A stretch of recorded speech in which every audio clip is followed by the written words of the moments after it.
How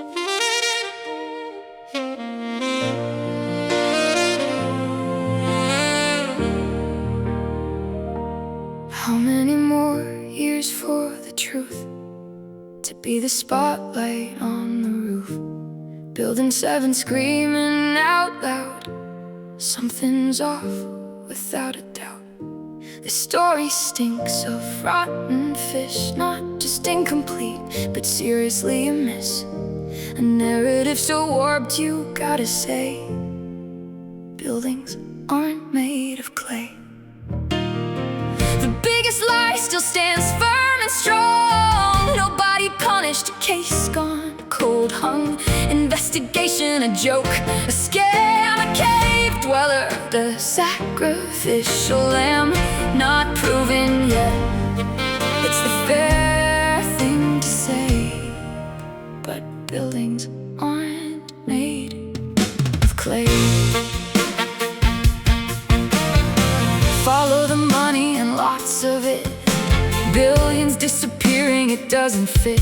Demolition experts agree for sure, Building 7 got its cure.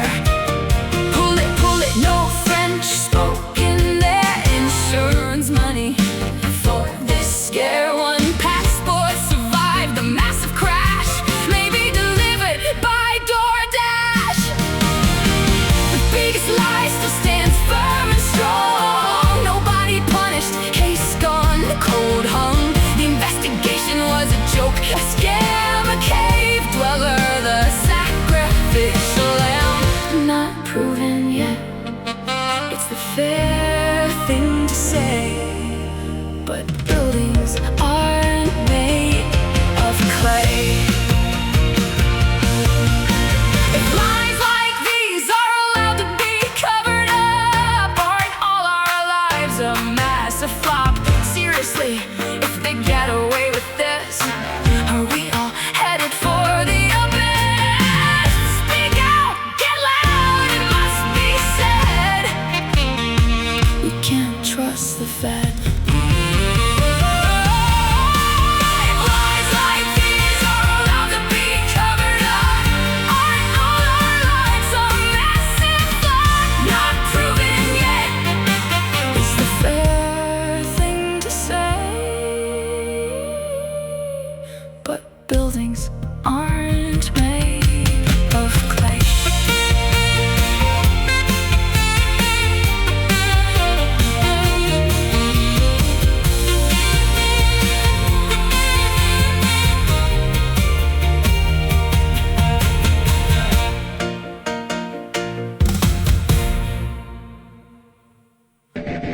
This one's for Larry Silverstein. Last time we talked, sir, I asked you if you could address some of the 9/11 conspiracy theories that you were accused of.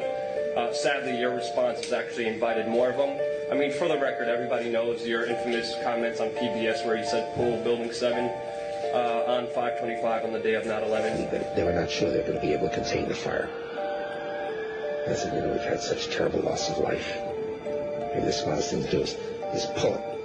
And they made that decision to pull, and then we watched the building collapse. Your official response was that it was the firefighters.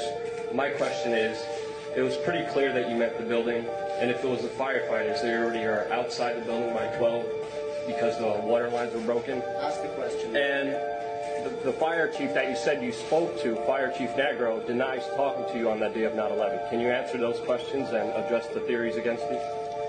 I suggest everybody's consideration that we all look at the thousands of pages of testimony that have been rendered in the many years since 9/11, and let's use today's session for some of this. Are you aware of testimony of bombs in the building before the building collapsed, sir?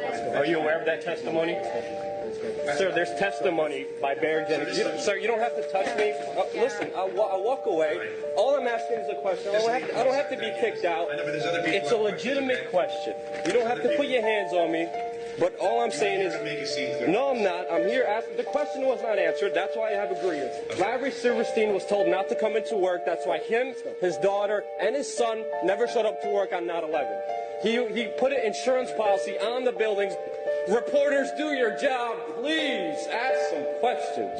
All right. Subscribe to Rebel Rhythms. Hit subscribe below.